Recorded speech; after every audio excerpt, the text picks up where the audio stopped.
part de 2 anneaux que l'on va usiner, rectifier à des codes bien précises pour pouvoir les marier et en faire des couronnes d'orientation pour la robotique, les travaux publics, tout ce qui tourne en fait. La rectification, c'est usiner des pièces de précision avec des codes très précises où on va engager les températures entre les talons et la pièce, parce qu'il y a des variations. Et pour obtenir des cotes et des états de surface très précis. Il y a une pièce qui arrive, elle est déjà usinée. Nous, il nous reste juste un tout petit peu de matière à prendre. On vient avec une meule, on s'approche de la pièce et on prend quelques petits centièmes de millimètre, quasiment rien sur la pièce pour la terminer.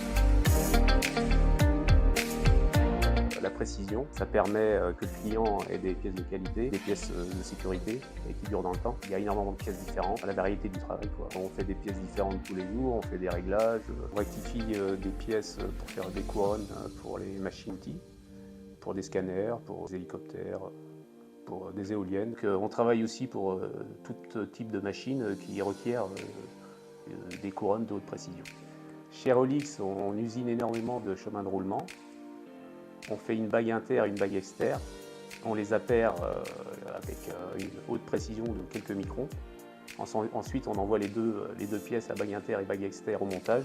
Et c'est les opérateurs qui vont les assembler. La précision du travail, la propreté, les états de surface qu'on peut avoir, ça brille, c'est joli. On a des usinages différents, c'est-à-dire on peut faire des faces, on peut faire des centrages, usiner des pistes, ou l'un, ou l'autre, ou les trois ensemble. Quand on fait les trois ensemble, on arrive à avoir des qualités assez élevées, des concentricités.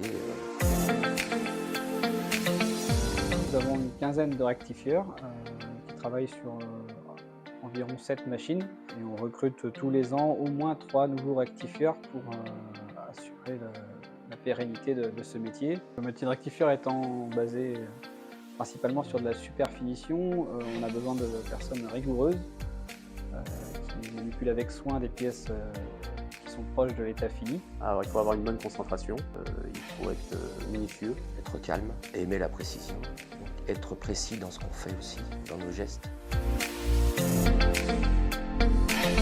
Intéressé par le métier, on sera là pour te former et on t'accompagnera jusqu'à ce que tu sois autonome. Il y a une bonne ambiance. Il y a du respect aussi avec les supérieurs. S'il y a quelqu'un a un souci, quelqu'un va l'aider aussitôt. Prudence, parce qu'une meule, ça tourne à 1200, 1400 tours minute. Il faut vraiment être prudent dans tout ce que... réfléchir avant d'agir.